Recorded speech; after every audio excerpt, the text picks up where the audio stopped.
What?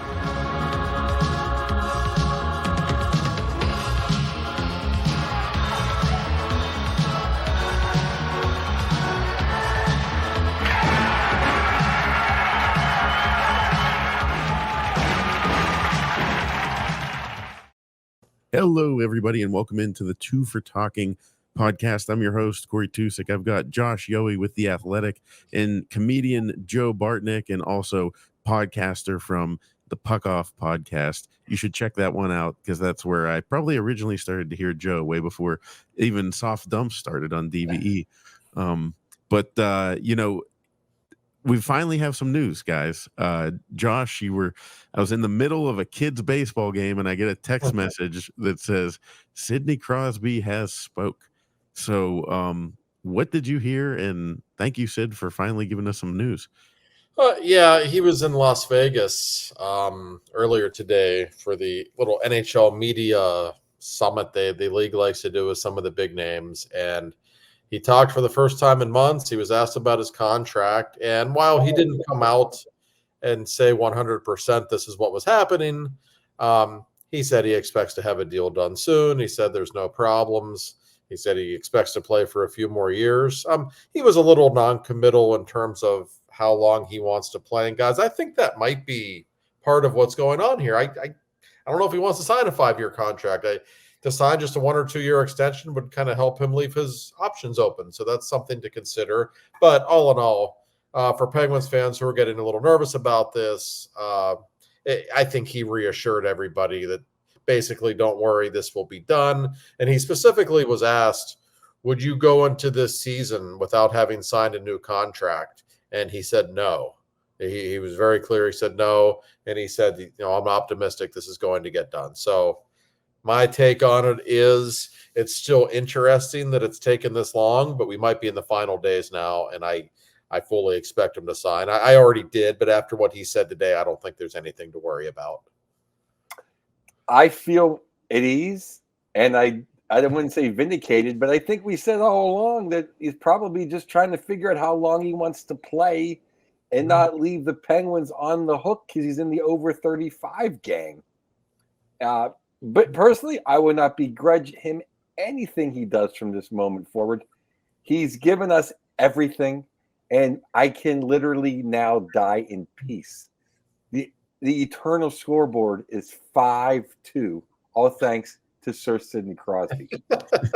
A Philadelphia reference early from Joe. I like it. Start drinking. I'm in Manhattan. That's what you would be doing if you were here. Absolutely. I'm drinking now. I'm in Boston. We're in Boston. I should just take the train up and say hi. Well, you're coming to see me this weekend, right? I will see you in Boca this weekend, and I can't wait. Go. I know. Here's the thing. You're right, Joe. I mean, Sid doesn't know anybody anything. I don't know that there's ever been an athlete in Pittsburgh history who has been this great for this long and who has lived his life in such of a wonderful way off the rink. This has been an incredible era. If he wanted to go play somewhere else, it would sting. People would be upset, but they wouldn't have the right to be angry at him. But that said, I just don't think there's anything to worry about in that regard. I think he has made it very clear over the years that he only plans on playing for the Pittsburgh Penguins. And when you ask people who are closest to him, they will tell you the same thing, that it's a big deal to him. So it's been a weird few weeks because it didn't get signed, and we thought it probably would have. But I don't think there's anything to worry about. And I took his comments today as pretty refreshing and good news for those who want to see Crosby retire in black and gold. Oh, yeah. I mean, like I said, I immediately shared the news with many dads that were at the near shot. I said, "Good news, guys." I think the interesting thing, though, and we had a little mental exercise, me and a couple buddies of mine, is it's almost funner to do it now that he probably isn't going to do it, or said he isn't.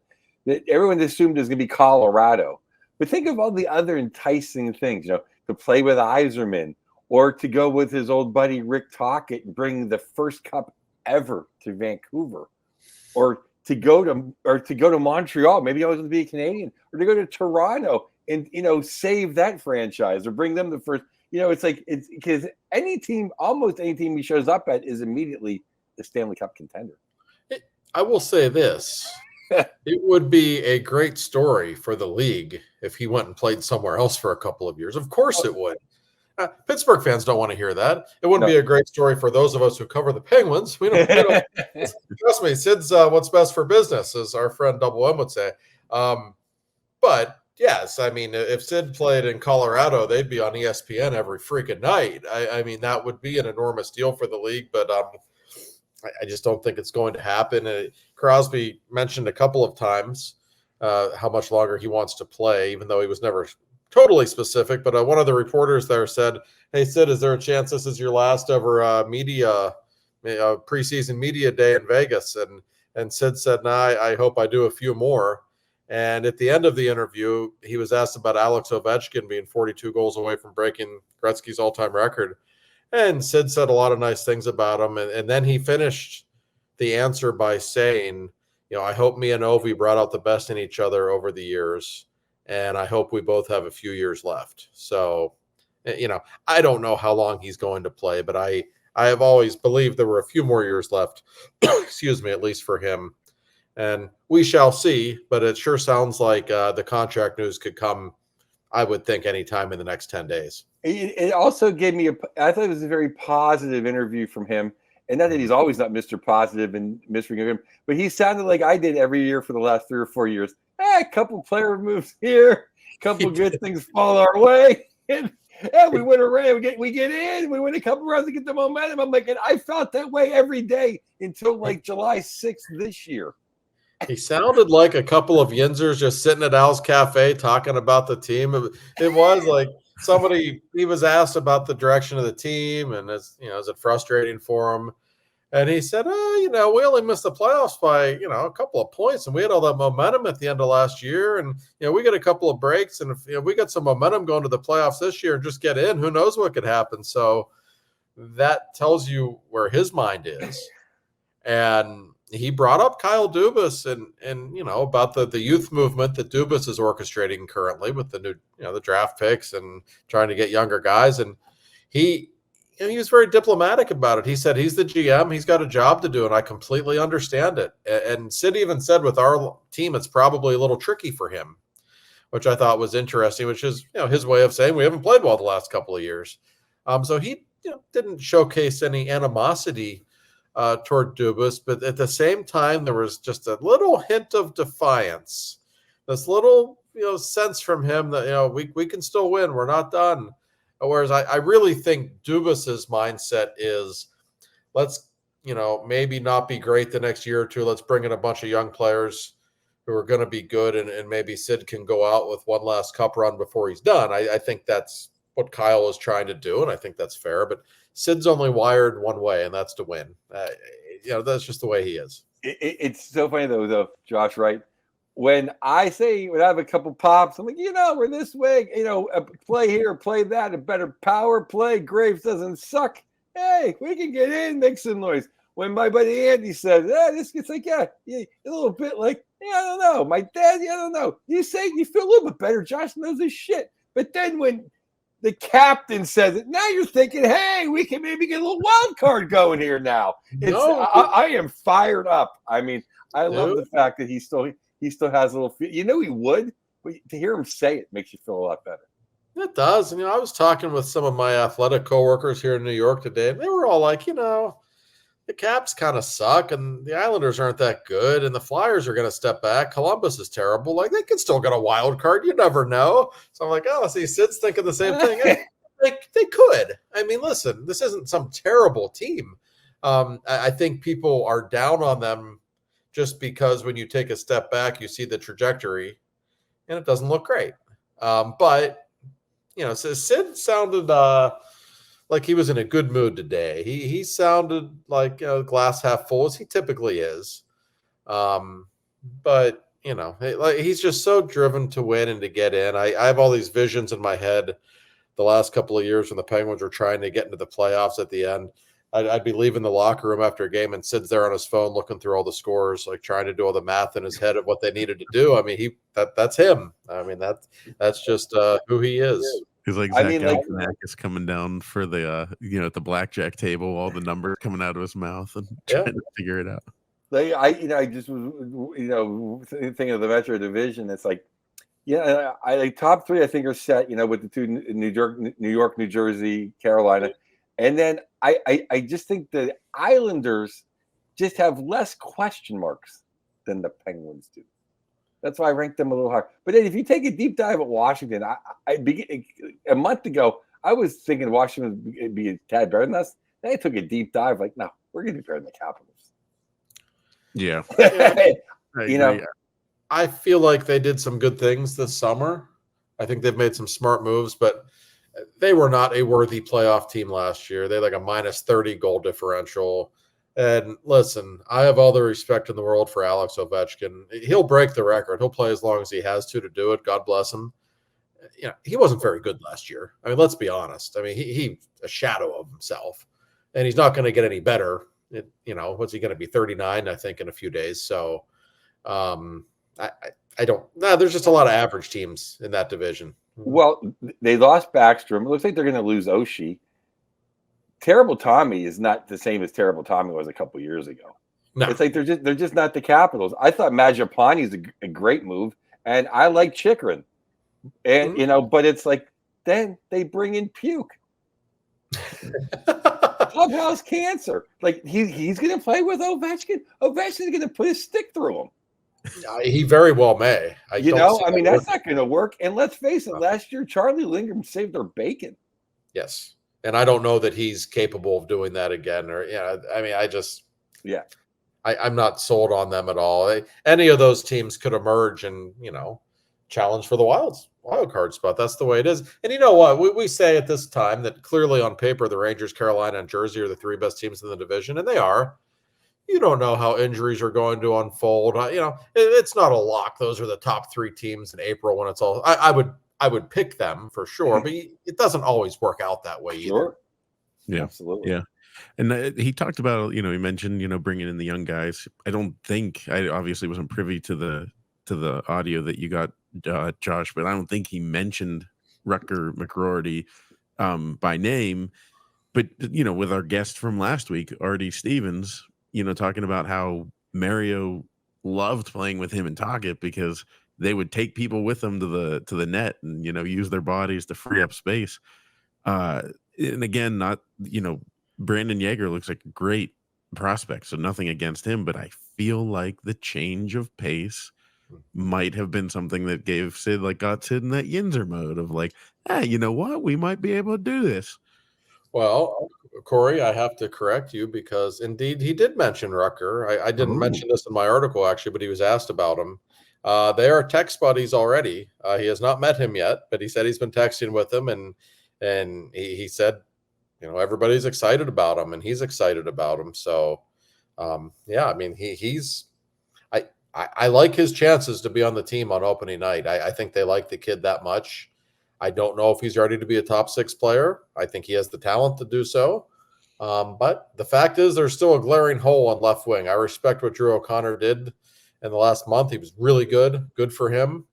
I still think you prefer O'Connor on a third line role to kind of build a third line around him maybe and have more of a natural finisher on Sid's left wing. So we'll see. But I think everybody in the organization is excited about Rutger.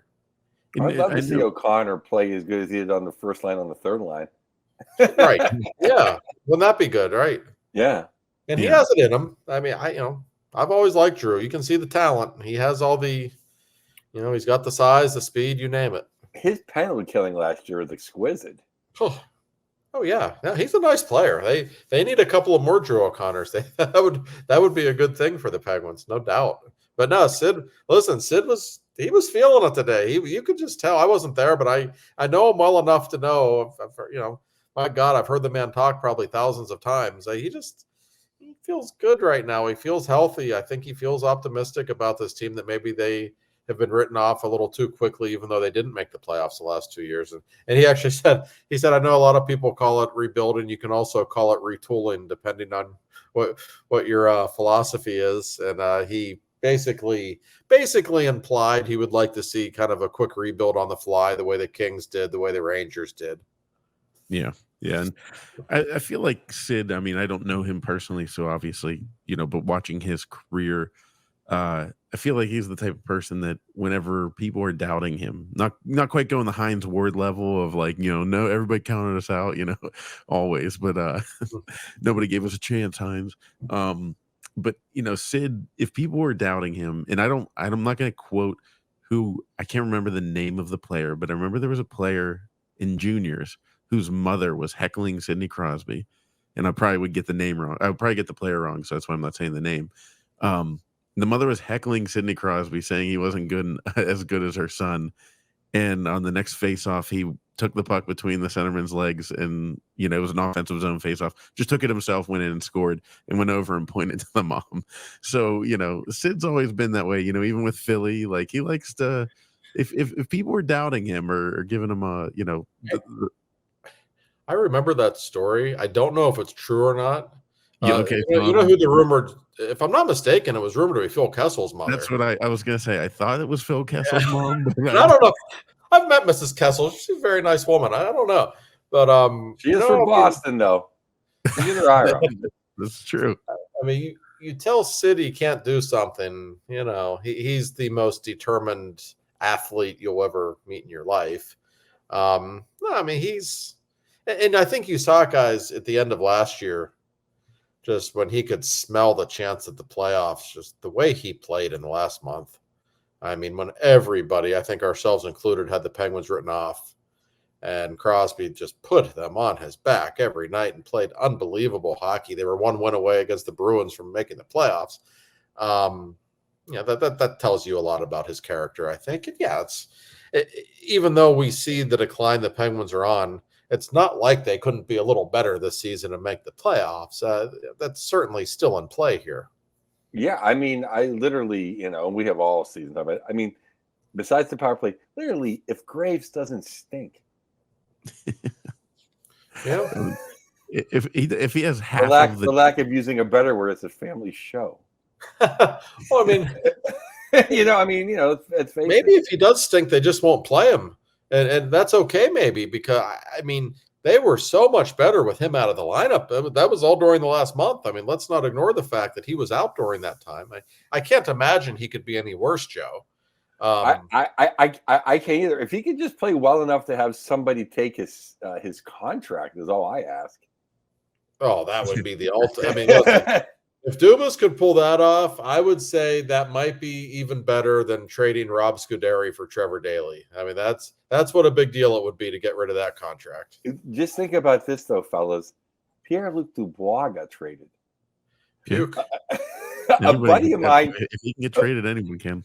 A buddy of mine went to Kings camp or Kings the facility, and they gave him all the Pierre-Luc Dubois, so they just want to get rid of it. They want him gone. They can't take his stuff.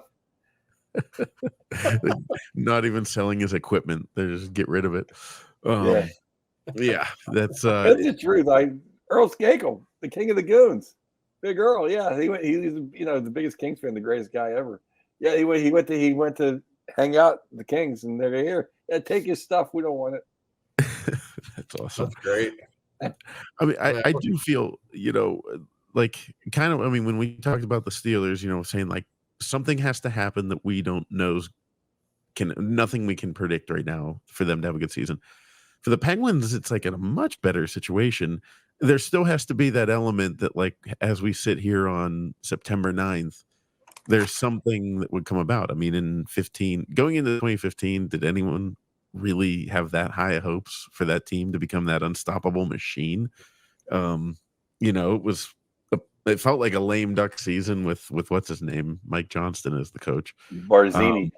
I had just as much. I had as much doubt, because the Penguins were younger. I just had rage by Thanksgiving. Yeah. I won't be as angry by Thanksgiving this year. Well, that's the difference. Crosby and Malkin were 28 and 29 then. They're 37 and 38 now. That's the difference more than anything. The Penguins still have a lot of question marks. Yeah, they had that. But I mean, I can imagine a scenario where the Penguins still make the playoffs. I'd probably give them right now like a 30 or 40% chance to do it. I wouldn't bet on it, but I don't think it's some outlandish idea. I think the big guys would need to stay healthy again this year, and I think Tristan Jarry needs to be a lot better for starters. But yeah, I don't blame Sid for being optimistic. And what's Sid gonna say? Like, yeah, we're rebuilding, we're gonna stink this year. Like, nah, he can't say that. He's got to put on a good face regardless.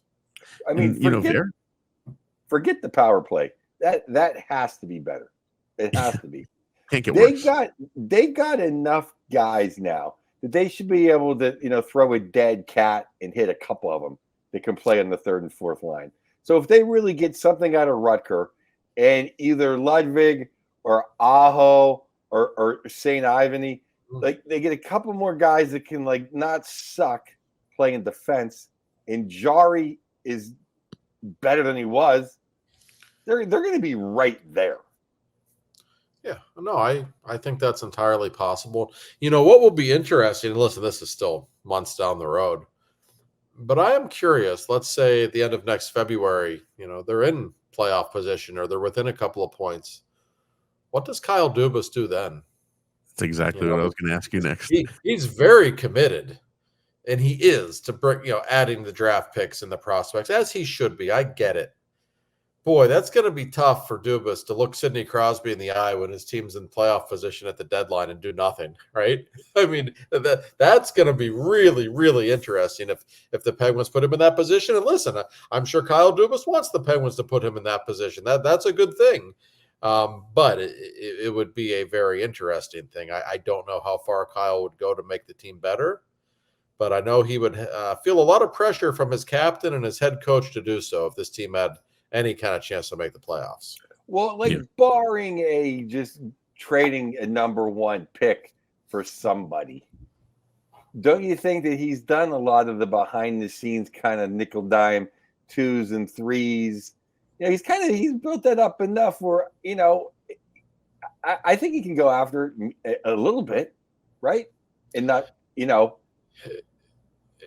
I mean, they've got a lot of draft picks already now. The next 3 years, they do. Yes, I don't see him giving a number one for me neither. For whoever. But I mean, he can throw a 2 around or throw Noah Chari at somebody. Oh boy, he loves Achari, but I still have to think that's a contract he wouldn't mind ridding himself of. Yes, that's what I'm saying. I mean, I'm sure he can screw around a little bit without giving away the future. For Christ's sake. No, I think so too. I think that's what you would see. Right.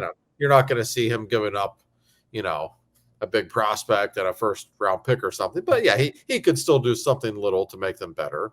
No, it's it's an interesting season coming up though, because so many things could happen.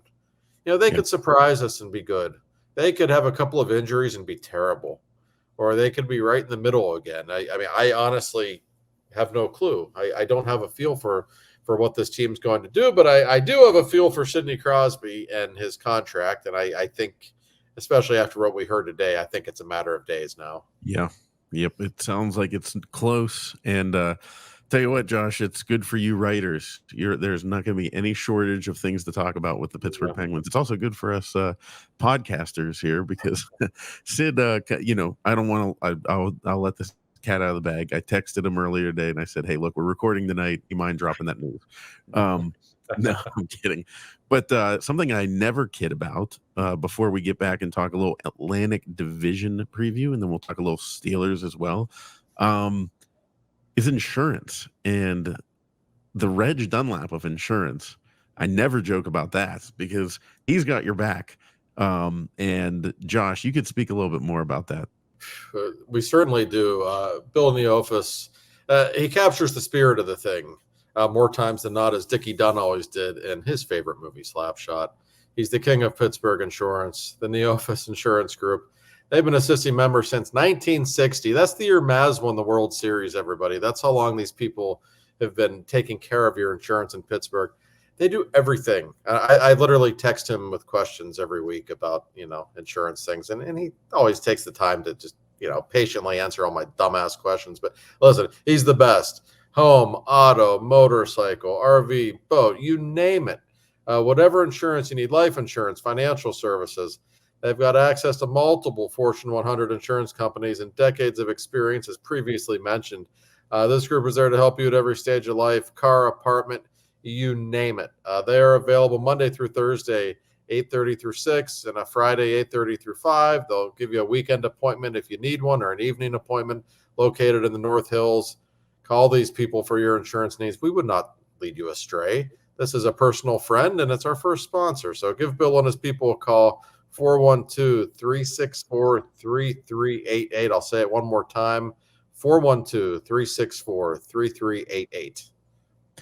And if I have to cut this part out later, then I will. But could we entice people and let them know there? You might, if you go to Bill Neofis's office, you might run into some people that you recognize in the Pittsburgh area. Is that true? Listen, Bill has many a celebrity as his customers. Let's put I don't want to give any names away because we got to protect people, but the big names in Pittsburgh sports all go to this man. It's because he's the Reg Dunlap of insurance. Who else would you want to go to? Yeah, I mean, if I could go rub elbows with some sports people, I think I'd be going to Neofis Insurance. So yes, you would. Thank you, Mr. Bill Neofis, for your support of the show. And speaking of the show, guys, we have twofortalking.com. So listeners, you can go there. Josh obviously has his articles on The Athletic, but they're all linked there, so you can go over and check them. And then Joe and I started writing a couple things. I wrote one thing about, the Pirates should fire Bob Nutting, and then did a little Steelers recap. Joe released out, he gave us his Atlantic Division preview. It's cross-promoting. It's my usual. I write for the Pro Hockey News. I'm a columnist for them. And Lou was gracious. He goes, yeah, start your website and I'll help you cross-promote it. So if you've been reading me in the Pro Hockey News, that's the article that's now on Two for Talking. But because, no one loves the Penguins as much as me, I'll be putting some Penguins articles on the Two for Talking that are not on Pro Hockey News, because Pro Hockey News is worldwide. And they get enough I thank you so much to Pro Hockey News, because I was stunned when you said that you're going to be able to put your articles. I was like, whoa, okay, that's pretty big time. That'll be good. Lou's happy to help. He's happy to help. So let's dig into it. You guys can read his article, but we're gonna go through the ranking. We'll start at the bottom of the division, and I'll just go in the order that Joe has them ranked, and Josh will see if you agree. At the basement of the Atlantic Division, we have the Ottawa Senators. Is there any chance they climb out of the basement this year? I think they have some talent, but I think it's a completely dysfunctional organization. I think they give up way too many goals. I think they have too many young players, if that is such a thing. I think there's some maturity issues there. I have been fooled by them before and thinking maybe they could surprise people and contend for a playoff spot. I don't think that right now. I don't have any faith in that team at all. Everyone in Ottawa always wants to leave. Nobody is a Senator that wants to stay. Here's who's in charge of the leadership there. Fraud Giroux. What has he ever won? Nothing. All I hear about is Tim Stützle as a top 20 center. Give me one highlight he's ever had in his career I can remember. Nothing. The Canadian, they're up they make me sick by how much they want Ottawa to be good. They're never good. They're in the basement. Everybody of the perennial bottom four got better, but they didn't get better enough. Everyone actually the top four perennial got a little worse. Where they mixed up, well, you have to keep listening. But see, I have them 8 because I think Montreal is going to score some goals. They got goal scorers. I mean, they're going to lose game 6-5. They're going to win games 8-7. Marty St. Louis going to have now they got Laine. Laine has a chip on his shoulder. He's going to score 40. That Slasov kid's amazing. Suzuki, Cole Caulfield. I just think Montreal is going to be. They're going to give up so many goals, but they're going to score a lot of goals. Now they'll be fun. I'm interested to see how Laine performs there. I could see them taking a little bit of a jump. I don't think they're a playoff team, but I think they might be a little better this season. I hope they get good. I think it's just one of those teams. I like when the Canadians are good. I think it's kind of good for it is. It's the Canadians, the greatest franchise there's ever been. It's obviously a special hockey city, as we have articulated many times on this show. I think they'll be better. I think they could be like not a playoff team, but a real pain in the ass to play against down the stretch. Like there's one of those teams that they're kind of slowly but surely getting better. Yeah. They're going to sneak on people. They're going to take a couple quick penalties in the first period, and they're going to be up 3-0 on a Tuesday somewhere, and they're going to get 2 points. Yeah. And Joe, I got to bring this up because probably in Pittsburgh. I know. Beginning of the season, right? Not the third game of the season. Joe, you bringing up Claude Giroux, I didn't send this to you because I thought your head would explode.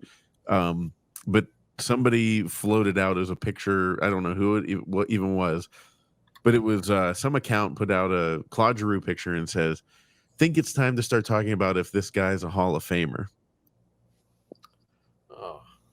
Yeah, no, exactly. No, like, I saw that, and me and you did see it. My buddy Andy had a great back and forth. Yeah, it's you can't. No, I think I tweeted it out, and I listed every reason why he'll never make it to Hall of Fame unless he buys a ticket.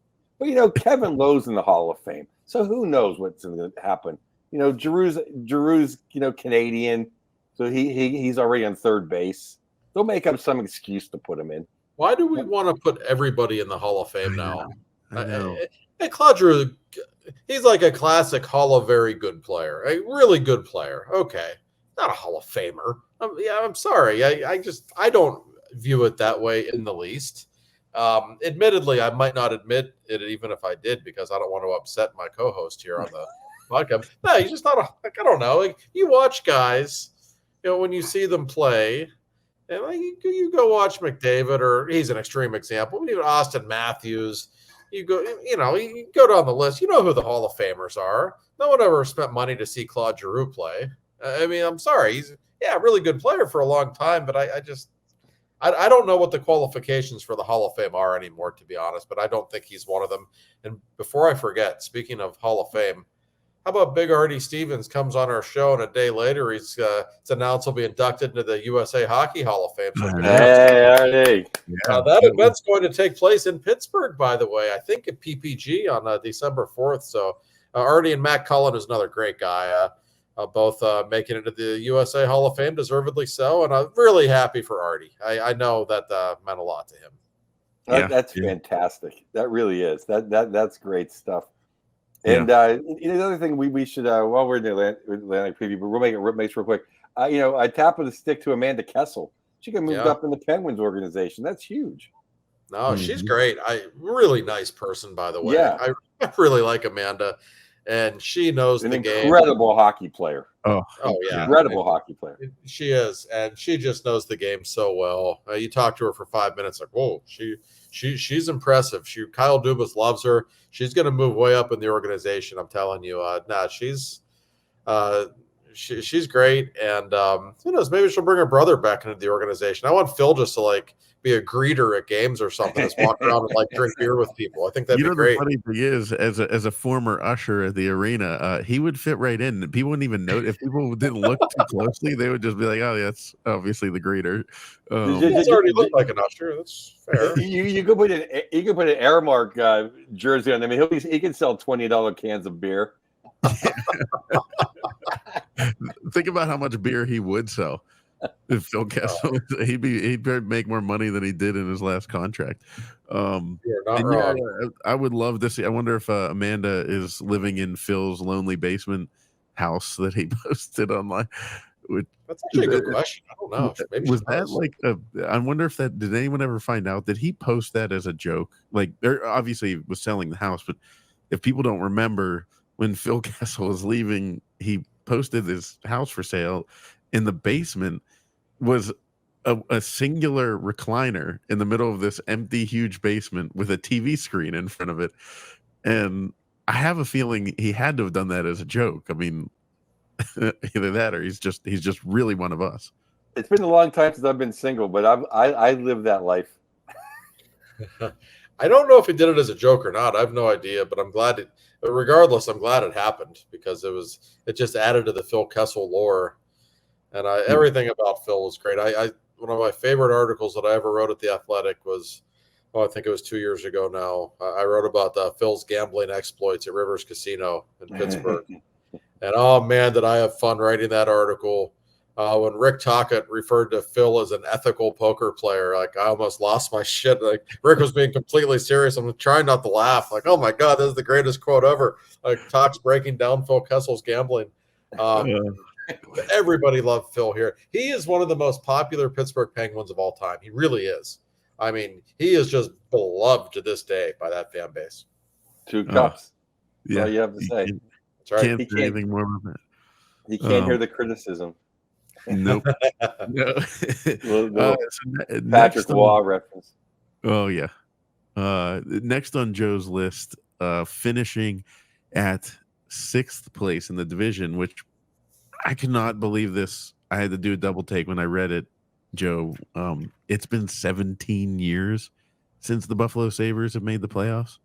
Last time the Swords made the playoffs, Lindy Ruff was the coach, so they brought him back. I'm the biggest Lindy Ruff fan. I think he's always screwed over goaltending. He's a great dude. When he was Buffalo's coach the first time, his teams were never as good as the teams he beat in the playoffs. I think he's a grade A coach. He's a grade A human being. Yeah. Darlene and Bo and Byram, they're a great pair, top pair. The other guy's power, and he's a young kid. He can play a little better on defense.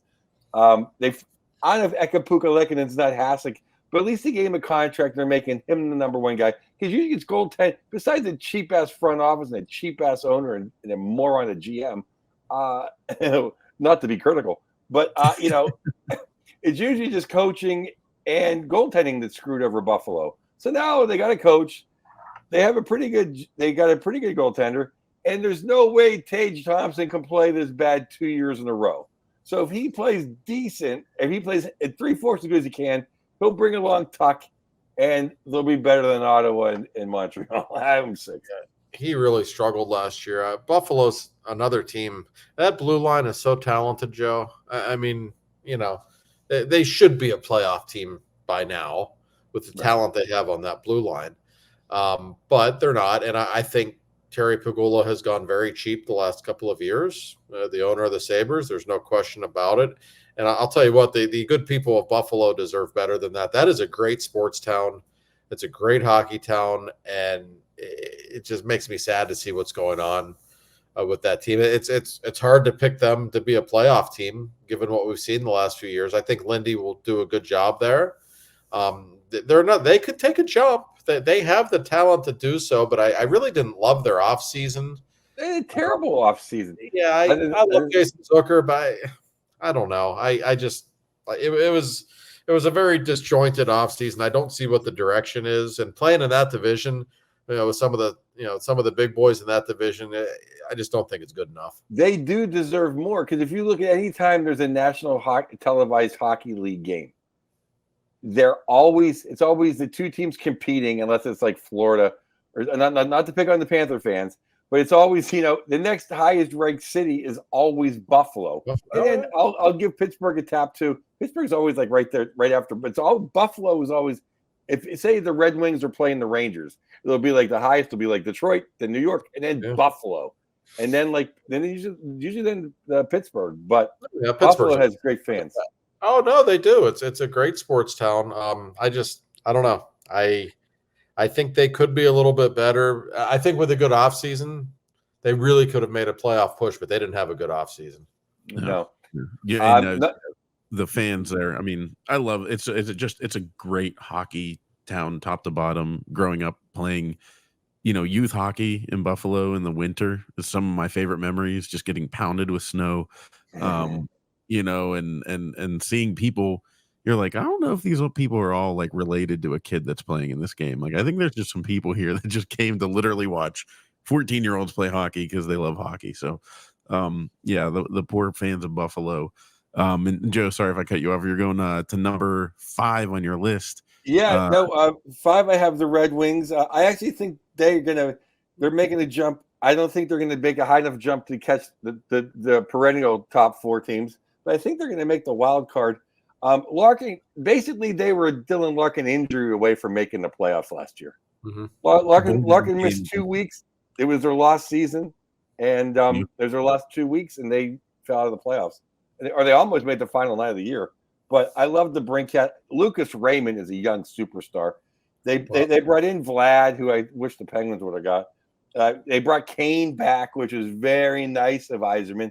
I think that was going to happen. Mo Seider is a great young defenseman, and Talbot and Lyon, they can hold the fort. And basically, I know a ton of Detroit fans. They're getting antsy in Detroit. Stevie Wise can do no wrong, but they're like, "Hey, Stevie, let's make the playoffs." And I defend him every year because I'm like, "Hey, who are they knocking off?" It's like they have a good team. It's just hard to be in the top 4 in the Atlantic. Yeah, it is. And I mean, he should be on the hot seat a little bit. This has been going on for years now with Detroit. They've just been average to below average for far too long. You mentioned Lucas Raymond. He looks like freaking Rocket Richard every time he plays against the Penguins. He's already a young Penguin killer. My goodness, what a player he is. I like a lot of their forwards. I like Seider a lot. I think he's big time. Just kind of waiting for them to make that jump. It's a shame. I would have been interested to have seen them in a playoff series last year. I don't think they would have beaten anybody in the first round. They would have made it a hell of a lot more entertaining than the Capitals did, though, because the Red Wings they're fun to watch. They're talking about teams that like to play 5-4 games. That's the Red Wings. They're not very good defensively. Their goaltending's not great, but man, they can score. They have talent. So I think they're interesting, and it'll be fun to see the Penguins play them. Second game of the year. That's the home opener for the Wings. The Penguins will be in Detroit. I'll be looking forward to that one. Yeah, it's going to be fun. That game they dropped to us was in March. Ended up costing them the playoffs, but that was a game that both teams needed desperately. In retrospect, I like Veleno. I like Rasmussen. Like they got some good 3rd and 4th line guys. I think Stevie Y's biggest problem is he's guessed wrong on basically every goaltender as a GM. Yeah, he can't guess wrong on goalies. No, it's true. He has. I mean, that's undeniable. I think Stevie's good. He's done a lot of good things, but the results are what they are in Detroit, and I'm sure the citizens are getting pretty restless there. That's a city that has high expectations. I always say too, it's hard to hire a legend because then it's hard to fire him. Right. Yeah. Then you're kind of stuck. Speaking of Stevie Y, his old GM team, the Tampa Bay Lightning, that's who you have landing in the 4 spot. Our friend Jake Gensel, Jake Shake. Maybe he has a milkshake deal down there. So if you go take Josh up on his advice and go visit the Penguins while they're down in Tampa, you can get a milkshake. But number 4, probably firmly within the playoffs. They still got some pieces, but and like you said, I mean, Cooper is a surefire Hall of Famer, and with John Cooper in that roster, I mean, they're still going to be good. I think they're going to be excellent, but I just don't think they're a top 3 team, and they're going to be the one team. You don't want to play them in the playoffs. Well, of course not. But I just think they're starting to show cracks. What do you say, Josh? No, I really think they are too. I still think they'll be a playoff team. I do. But they just don't feel like a cup team anymore. We know it in Pittsburgh when we see it, when that great team's starting to fade a little bit. I don't think Vic Hedman's the player he was 5 years ago. He's still great, but I don't see that. And Stamkos's loss will be felt. The pressure on Jake Gensel is pretty immense. He'll put up his numbers because he's Jake Gensel, but still, that's going to be an odd position for him to be in. Fans are going to view it as him replacing Stamkos. Financially, he kind of is. They'll be fun to watch. And, when you've got that goaltender, you always have a chance. And he wasn't really himself last season. Vasilevsky had the injury, missed the start of the season. He's still kind of the X factor for them. If anybody can steal a series, it's him. He hasn't been himself in a couple years. I think, up front, Jake is not Steven Stamkos. I'm a huge Steven Stamkos fan. Of course, I'm a huge Jake fan. He's not Steven Stamkos. Cooch is still Cooch. Point is incredible. They still got Cirelli. They got Hagel. But after that, they're not the same team up front. And they're definitely not the same team on the back end. I don't think Hedman has lost that big of a step. But Sergachev for McDonough. Yeah. I would much rather have Mikhail Sergachev. I don't know what the deal was there. And then Cernak isn't what he used to be. And Radish and Perbex and Moser, that's not the team that won the cup 4 years ago. That's not that's not the D. So if you're saying your Vasilevsky's not quite as good, well, that D's not quite as good, and Stammer isn't there, and they're in fourth place. Yeah. Yeah, that kind of adds up, when everything 2 + 2 = 4. It's 4. So there we go. And now Boston is where Joe is right now. And that's where the Bruins land number 3 on the list. They don't have St. Patrice anymore, and things are starting to fall off there. Do you think, I kind of felt like they were going to take a little bit more of a step back, in my opinion, but I'm curious to see what you think. I mean, maybe it's Tampa's not really able to jump them, and they still got Pasta and the Rats and others. So, but yeah, Joe. I mean, you think they're landing? I've been waiting for them to fall off for 5-6 years. Like Char is gone, well, they're going to fall off. Well, Bergeron's gone, they're going to fall off. Krejci's gone, they never do. So I'm sick of thinking they're going to fall off. Last year, remember, it's like the Rat didn't start to there's always something. Then they're right where they're supposed to be. So Lindholm is Lindholm Austin Matthews? No, but you know what? He's a legitimate number 1 center, and that moves Charlie Coyle down to the 2-hole, which is great because Charlie Coyle he had a great season last year. He can't be asked to play above his pay grade 2 years in a row. They still got Pasta. I like Zaka. They still got the Rat. And the key move, Zadorov. Him and McAvoy are going to be one of the best 1-2 pairs, or top pairing in the league. Zadorov is incredible. I wish the Penguins got him so bad. And then they got Swayman. And you got to listen to all Mark. Because let's face it, the coach, Jim Montgomery could screw up a 2-car funeral. How do you screw up the goal? Play Swayman, you moron. You know what the Bruins have? It's kind of an overused term in sports, but they just have a winning culture there. It's just a well-run organization, top to bottom. On paper, I never think they're going to be quite as good as they are. They just have a way of exceeding expectations. I don't really think they're a cup team anymore. They were certainly in that conversation for a long time. But you just look at their roster and you still don't really see much in the way of weaknesses. They always have fewer weaknesses than anyone else. They're just a well-built hockey team. They're a well-coached team. So, yeah, I still think the Bruins are a playoff team unless we see otherwise. I just can't see these young, immature teams like the Sabres or Red Wings or Senators or Canadians bypassing the Bruins. I just don't see it until it happens. Well, that's the thing. I think the top 4 teams all got a little worse. Yeah, I do too. None of the bottom 4 teams got that much better. No doubt.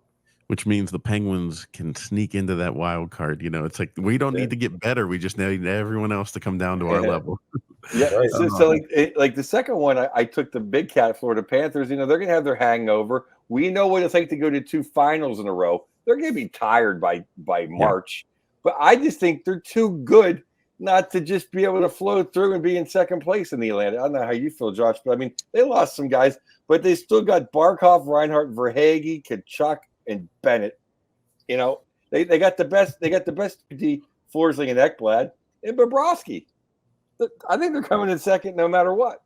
I still think they're the best team in the East, Joe. Now, does that mean they'll come in first in the division? Not necessarily, because when you've won a cup, when you've been to the final 2 years in a row, you don't really give a shit about where you finish in the stand. You really don't. Exactly. And they're going to feel a different kind of fatigue this. Sid even talked about. Sid was talking about having these really long summers the last 2 years and how it's kind of been annoying to him because he's just not used to having this much free time. He's had to change up his training regimen a little bit, stuff like that. But then he actually stopped himself and he said, "Well, it's going to be kind of a challenge for Florida too, because you go to the final 2 years in a row, it takes years off of your hockey life."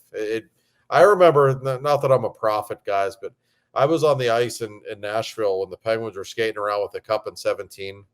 And I remember talking with some of the players and just kind of observing the scene. And I said to myself, I think they're done. Like, I don't think they can win again after this. They were dead. You could just feel it. They had nothing left. Those 2 years just took something out of them. That's what happens. So it'll be a huge challenge for Florida. But on paper, I don't think there's a better team in the East. I still think to beat them in a playoff series is not going to be easy. I agree 1,000%. I just think for regular season, I think there's because I think Toronto's just going to blitz everybody, and then they got Berube cracking skulls, and I just think Toronto's going to have a great regular season. What they do in the playoffs, who knows? But they're going to have a great regular season. I can't remember. I mean, Joe, honestly, probably half the stuff is stuff that you tweet or something that I end up seeing. But I saw somebody post and said Toronto has not played in a conference final. Like there was the last time they made it to the Stanley Cup final, or they haven't played in the third round. That's what it is. They've never played in the third round of the playoffs because when they made it to the Stanley Cup, there was only the semifinals and the finals. So they've never won. I don't think so because when they lost to the Kings, they've never won 3. They've never won 3. That's what it was. They've never won more than 2 playoff series in a playoff. They've only won 2. That's what I knew. I knew it was going to come to me eventually. Yeah, you're right. They did lose to the Kings in '93, but yeah. So Toronto, whatever their problems are, but Joe, you were the biggest fan of this. For Toronto, going Craig Berube coming on board. Do you think he whips them into shape? I mean, you have them as the top in the division. Do you guys think they can not just win the division, but maybe actually make a run? They definitely have better, if he can stay healthy and Oliver Ekman-Larsson kind of revived his career. And then they got the I like the Hakanpää guy. They actually got some guys that can play defense now, which helps out in the playoffs. I like Joseph Wall if he can stay healthy in that. I like Stellars is better than whatever they were trying to throw together before. So maybe that's going to be a little better. Nyes is a good young player. If Marner, who knows, Marner may get some magic. I mean, because usually in the playoffs, it really just comes. Willie is the only guy that plays good. And then Austin Matthews plays okay. And Tavares is old now. They'll make some moves probably. Who knows? I mean, but they just don't come through in the playoffs. No. I mean, I'm sorry, George. People end up blaming Dubas as last year out of town. Dubas gave that team everything. That was the best deadline I've ever seen anybody have, and they still didn't win anything. On paper, they're pretty good. It's the same old story. You know what? I like Joe's pick with them coming in first place. I could absolutely see them winning in the division. They're good.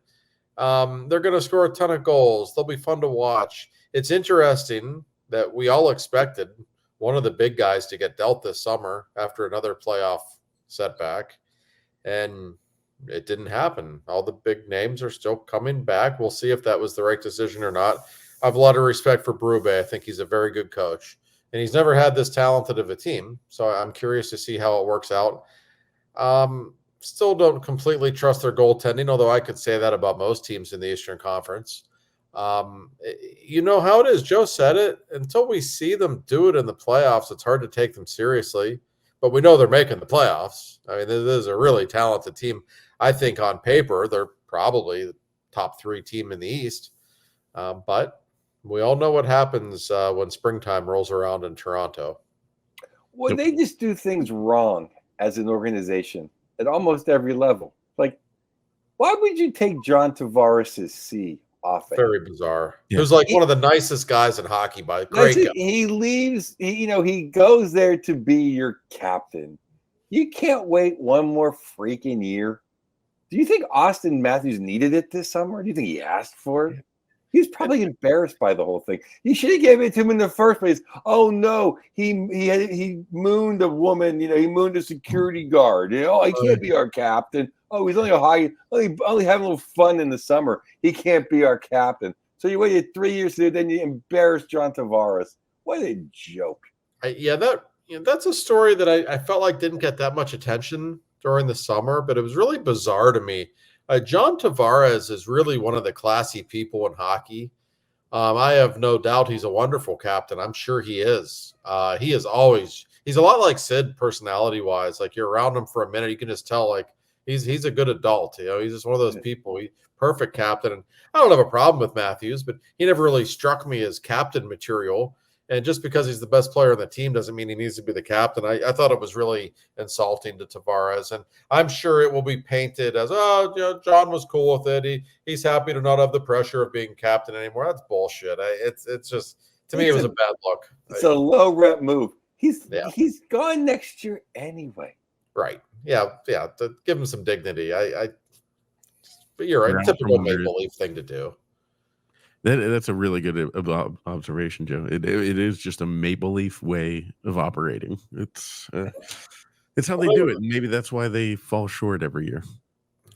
They certainly do that. So yeah. I think there might be multiple reasons for that, but maybe that's one of them. Yeah. Well, that'll do it for the second segment. We'll come back and do a quick recap of the Steelers because, we're Yinzers, so we all have thoughts.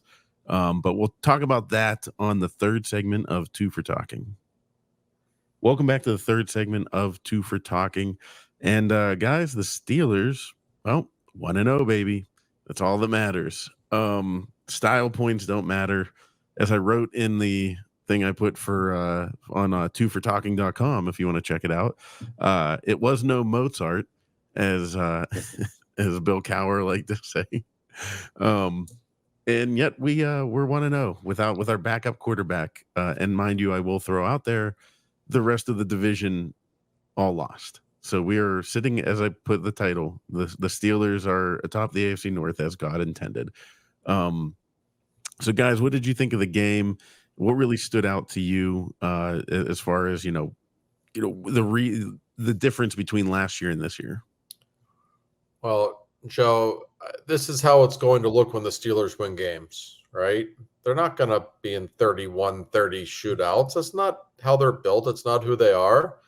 My biggest takeaway, I just thought the defense played a wonderful game, especially in the second half. Like that Atlanta team's been getting some buzz. There's some real talent on that team. And the Steelers defense just completely snuffed them out. Even though the score was close throughout, it felt kind of comfortable in the fourth quarter. Like they just weren't going to lose that game. They were very much in control because of their defense. And we can touch on a lot of facets. Chris Boswell's unbelievable. Steelers ran the ball okay. Very cautious approach on offense. But when you have your defense playing the way it did, that's okay. I thought it was just a good performance. Listen, it's a win on the road with your backup quarterback against a pretty decent team. That's not a terrible way to start the season. No, I thought it was a big win. I didn't think they were going to win that game. Now they kind of go into Denver, and they kind of got house money. They come back 1-1, nothing to cry about. They come back 2-0. That's fantastic. The defense was amazing. Minka looked like Palomalo because they actually have defensive backs this year, so he could play a little more run, more up on the ball.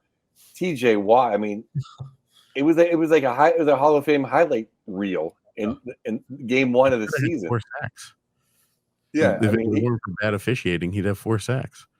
He was incredible, and I thought Fields looked okay. My biggest takeaway is that punter was great. I know. And now he's out for the season. Now that was terrible. You mentioned TJ. I thought you could tell. I've never seen him so angry. He kept losing sacks because of bad calls. The performance from him in the second half, that was unbelievable. But if you just watched it, I found myself just watching him every play. He was just unbelievable. It was a great performance. It was Lawrence Taylor-esque. It was. It really was. And the whole another thing about the defense, and Joe, I didn't like the matchup for the Steelers. Really, I think London finished with 2 catches all game. Peasy Jr. That's because Peasy Jr. Nobody's throwing it. Like I was actually watching the game at a bar before I flew here, and some Yinzer looks at me and he says, "Hey, is Porter playing today?" I said, "Yeah, why?" He said, "I haven't seen him all game." I said, "Well, that's because they're not throwing at him." Yep. That's why.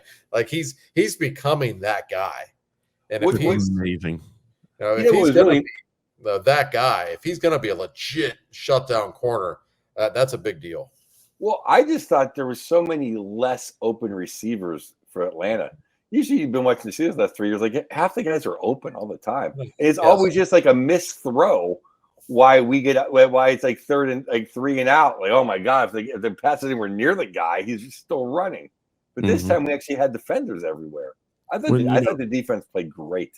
Yeah, I thought it appeared they were pretty. I thought they schemed Atlanta pretty well. We didn't see anybody wide open. You're right. Cousins was getting the happy feet in the second half. He did not want to step into throws. I don't blame him, but he didn't look very good. I thought the Steelers defense was just dominant. And listen, there were a lot of storylines. I thought Fields, he didn't turn the ball over. That's all you can really ask for. Pickens was great. Boswell, not just the field goals and the length of the field goals, but even booted a nice punt in a huge situation. That was the most important play of the game. I mean, really, like a 43-yard punt with no return. That was huge in that situation. He put it all together. Listen, I'm going to give Mike Tomlin some credit. I'm critical of him at times, but I thought the Steelers I thought it was a well-coached game. He had his team prepared. And you're right, Joe. You started 1-0 on the road, and now you get a rookie quarterback who played like crap in his first game in Knicks. Like, they have a real chance to go 2-0. They do. That Denver team's not great. I will say this. I was not at camp. After the first couple of series, I fade away as far as watching exhibition games. And I don't watch practices like the Penguins on the internet.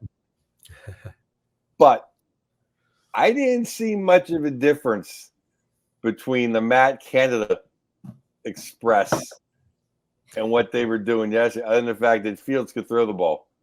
Well, other than the fact that Fields made a couple of nice passes that Kenny Pickett never did in his wet dreams.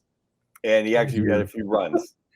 Yeah, I mean, you know what I mean? Like, the offense kind of looked the same to me. It kind of looked, it looked a little bit. It did look a little different to me. I would just say, like, it looked like they were. Well, first of all, one thing I loved was, did you see when they put out 4 tight ends? They ran a package out with 4 tight ends, and then they split them out wide, and Atlanta just called a timeout. They were like, but I felt like, to me, and I wrote this in the article, not to pump that too much, but it just felt different to me. It felt like a coherent NFL offense. Like, it felt like they were doing things with a purpose. With Matt Canada's offense, I didn't really ever really feel like we were doing things with a purpose, or, it was kind of like, I hope this play works, and I don't know. It just felt different to me. I hated the call on Pickens on the push-off. I thought that was a really ticky-tack call. And it was Fields' best throw of the game. It was a great throw. Yeah. They could have put some more points on the board with a couple of breaks and a couple of calls that maybe went against them. But remember this, too. You had 2 offensive linemen out, a lot of injuries, and it's a young line. That line will probably get better as the season goes on. And shout out to your boy Najee, Joe. Man, did he run hard. I mean, he was just running angry all game. And, not a lot of room to run, but I thought he played a really good game. I loved how he played. He played great. I thought Warren played great. I thought the running was pretty good. I thought the running was pretty good. And they did throw a little further than usual. I just thought it wasn't exactly Air Coryell. For all that we heard about everything was going to change, it still was a little bit. It still was 6 field goals. Well, and I think one thing. Don't take it. It's a good win. But one thing we knew, like, George Pickens is a stud. Boy, I don't think they have much else at that position at all. I mean, it's a real problem. That was the point I was going to say. Now, is it just the fact that we don't have any receivers? And we were actually like an hour away from Ayuk. And if you heard that report, that Shanahan had to run to the office and say, "Hey, don't trade him. Don't trade him." Yeah, I did hear that. Oh, that would have been nice. That would. I will say this as a Michigan fan.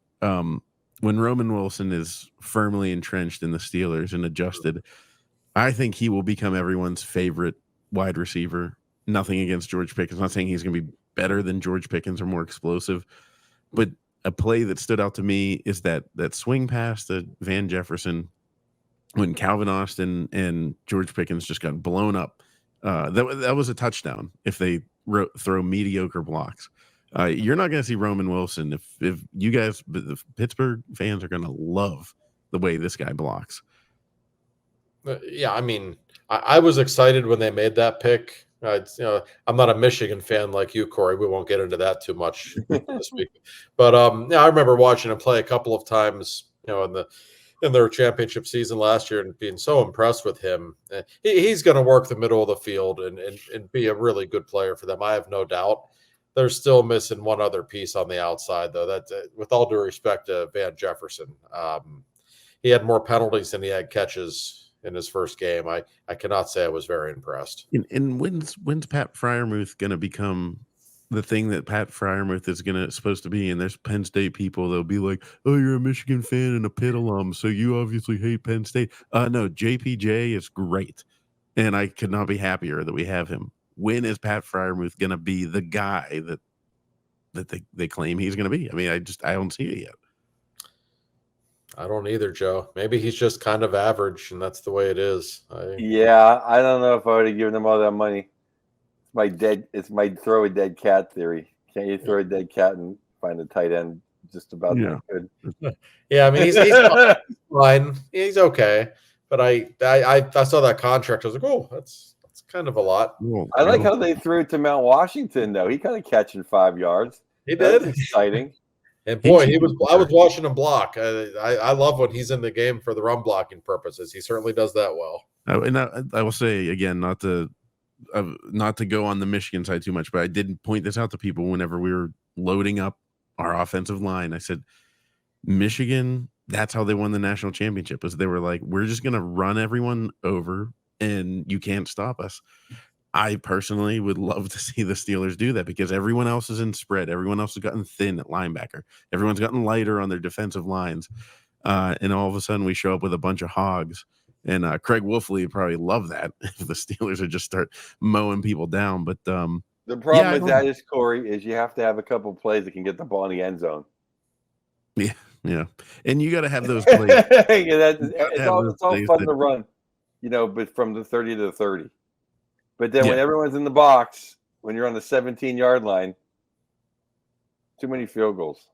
Yeah. It was. I mean, the only way you're going to get away with that is if you have a great defense. And the Steelers' defense has not been great the last few years. It's been pretty good. I think it has the talent to be great if guys can stay healthy. I thought Cam looked really good in the second half yesterday. He did. He looked like the Cam Hayward of old a little bit. A lot of talent on that unit, so we'll see. I just think in today's day and age that even the 85 Bears couldn't stop, Mahomes for under 18 points. Yeah, you're going to need 8 points to win a game. If you watch the NFL opener between the Chiefs and the Ravens, you want to keep up with those teams, you better score more than 6 field goals. Right. I actually don't think the Ravens are that good. I think it's all Lamar. Well, I think they're pretty good, but I don't know. That was a good. It's hard to remember. They were playing against the Chiefs too, so yeah, no slouches. Their offensive line just looks so bad, and Lamar is just Lamar. Like he can't. It was almost like the Ravens weren't calling plays; they were just kind of letting Lamar ad lib every play, which he's great at. But I mean, eventually, you got to be a little more complete than that. But I don't know. We'll see. I always say week 1 of the NFL, you can really overreact because a lot of weird shit happens in week 1. It really takes a couple of weeks to get a feel for the Patriots beating the Bengals. Yeah, there goes the suicide poll for everyone, myself included. So. I just think, I'm a big Joe Burrow guy. He's not right. He's injured. That's he looked bad, Joe. Complete bonus for us. Like, if he's injured again this year, the Browns stink. It's going to be us and the Ravens again. Oh, I mean, did you see Deshaun Watson? He was so. I realize the Cowboys have a good defense. Deshaun Watson was unbelievably bad, coming off a year in which he was horrible. I just think he stinks. It couldn't happen to a worse organization. I love it. I can't stand that organization. They gave up so much for him. They pay him so much. I don't think he's any good at all, Joe. I really don't. Now, I'm ignorant.